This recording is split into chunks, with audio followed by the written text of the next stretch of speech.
as un projet à étalonner, tu sais pas comment t'organiser, Lightbox c'est la solution et c'est gratuit dans DaVinci Resolve. Lightbox, comment l'utiliser et où le trouver, je te montre directement. Donc en fait dans la partie étalonnage directement, tu vas là-haut à droite, à côté de l'onglet effets.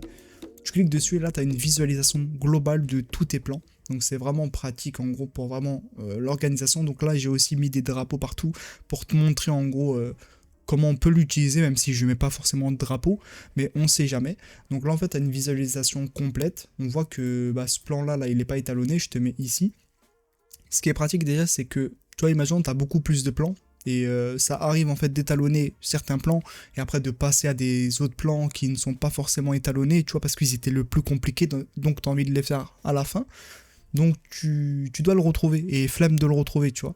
Donc en fait directement ici tu peux cliquer dans plan non étalonné et boum, il t'apparaît vraiment tous les plans qui ne sont pas étalonnés. Donc là tu as juste à recliquer sur Lightbox, étalonner les plans et après le plan il sera plus dans cette section là. Donc déjà ça c'est vraiment pratique. Deuxième, imaginons que tu as beaucoup de plans comme moi qui sont dans un même spot. Imaginons que tu as une interview avec 2 caméras, etc. Donc tu peux créer des groupes, tu vois, sélectionner, tu cliques dessus, tu sélectionnes ce plan-là, ce plan-là, ce plan-là. Je ne vais pas tous les sélectionner, mais tu as compris le principe. Tu fais clic droit, ajouter à un nouveau groupe, on va dire plan large. Je l'ai déjà créé, donc je ne vais pas le refaire, mais c'est pour te montrer. Donc il est là. Boum, la plan serré, pareil. Ajouter un nouveau groupe, plan serré. Boum. Donc comme ça là je clique sur plan large directement et il n'y a que les plans larges qui apparaissent. Donc là en fait au lieu de te casser la tête en fait à arriver ici, dire attends c'est lequel le plan large, c'est celui-là, c'est celui-là, c'est celui-là, celui-là, mais il est un peu plus zoomé, je suis pas sûr en gros, là en fait ça te permet directement de trier ton projet et là en fait tu es sûr que tout ça c'est que des plans larges, tu vois. Donc tu les sélectionnes, tu fais un étalon, tu copies-colles sur tout. Boum, t'as gagné du temps. Tu vois, tu fais la même chose pour le plan serré. Hop, que les plans serrés. Donc voilà.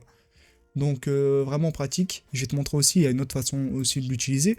Là, imaginons, là, il y a des drapeaux. Tu vois que j'ai mis des drapeaux, alors que j'en mets jamais en vrai, mais c'est juste pour te montrer. Donc là, directement, plan avec drapeau. Tu choisis la couleur. Imaginons, tu as vraiment un projet qui est ambitieux et qu'ils ont mis pas mal de drapeaux et tout. Drapeau bleu, donc là tu as tous les plans avec le drapeau bleu. Drapeau violet, ça correspond peut-être aux extérieurs, drapeau bleu aux intérieurs, donc au moins ça permet de vraiment t'organiser et voilà tout simplement.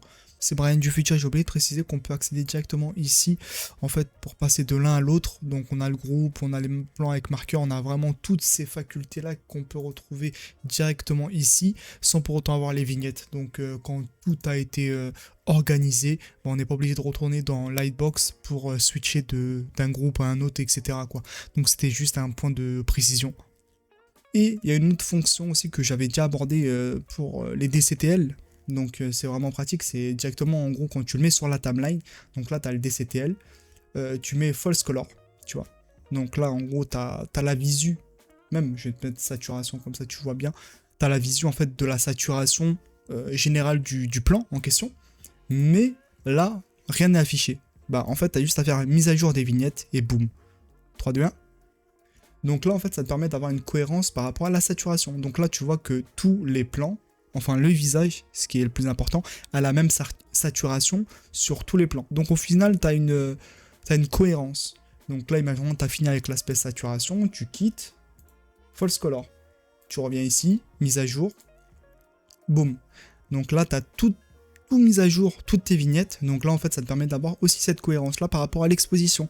Et en fait, je travaille beaucoup comme ça avec la Lightbox. Donc voilà, tout simplement. Donc c'était une vidéo assez courte, mais je pense qu'elle est essentielle parce que peu de personnes en parlent ou peu de personnes même fait la promotion de ça, alors que franchement, c'est un outil de fou. Donc si tu as aimé cette vidéo, n'hésite pas à liker et t'abonner. Et on se revoit pour une prochaine vidéo, les amis. Peace.